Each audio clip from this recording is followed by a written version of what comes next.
আজকে দুপুরে ইলিশ মাছ রান্না করব কচুর গাঁটি দিয়া। তো এর জন্য আমি এই যে এখানে হলুদ মরিচ মাইখা নিছি, এখন মাছগুলো ভাজবো। তো আসেন মাছগুলো ভাইজা নেই। তো আমি এখানে কিন্তু কচুরমুখিগুলোও কাইটা এখানে ভাপ দিয়ে রাখছি, এখন মাছ দিয়ে রান্না করব। পরিষ্কার করে তারপর ভাপ দিয়ে রেখে দিছি। মাছগুলো ভালো করে ভেজে নিব। ইলিশ মাছ কিন্তু বেশি ভাজা লাগে না, অল্প ভাজলে হয়ে যায়। হালকা ভাজা দিলেও ইলিশ মাছটা কষাই রান্না করা যায়। তারপর আমার মনে হয় আমার কাছে ভাইজা রান্না করে একটু ভালো লাগে, যেন আমি ভাইজা রান্না করি। আর আপনারা কে কীভাবে এখানে কমেন্টে জানাবেন। মাছগুলো ভাজা হয়ে গেছে, এখন মাছগুলো একটা একটা করে উঠায় নেব। বেশি ভাজলাম না, হালকা ভাজাই দিলাম।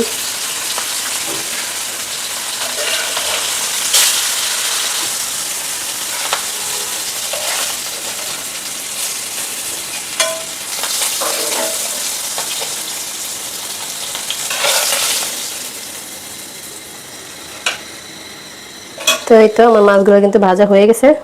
তাই এখন আমি তরকারিটা বসাই। তো এখানে কিন্তু পেঁয়াজ মরিচটা ভাজা গেছে, এখন আমি আদা রসুন বাটা দিয়ে নেই। এই তো আদা রসুন বাটা।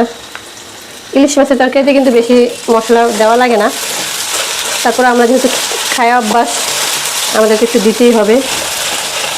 তো এখানে যে লবণ দিয়ে নিচ্ছি,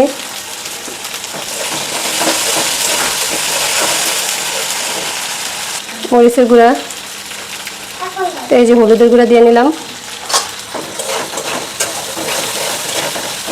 তো এখানে একটু পানি দিয়ে নিই।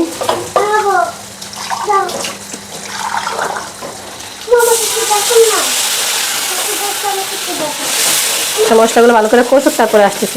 তো এই যে ভাপ দিয়ে রাখা কচুরমুখিগুলো দিয়ে দিলাম।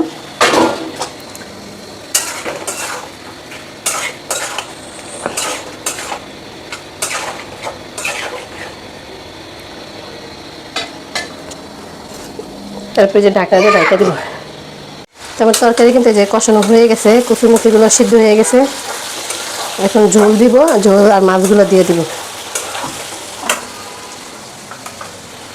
এই যে মাছগুলো যে ভাজা রাখছিলাম, সেই মাছগুলো দিয়ে দিতেছি।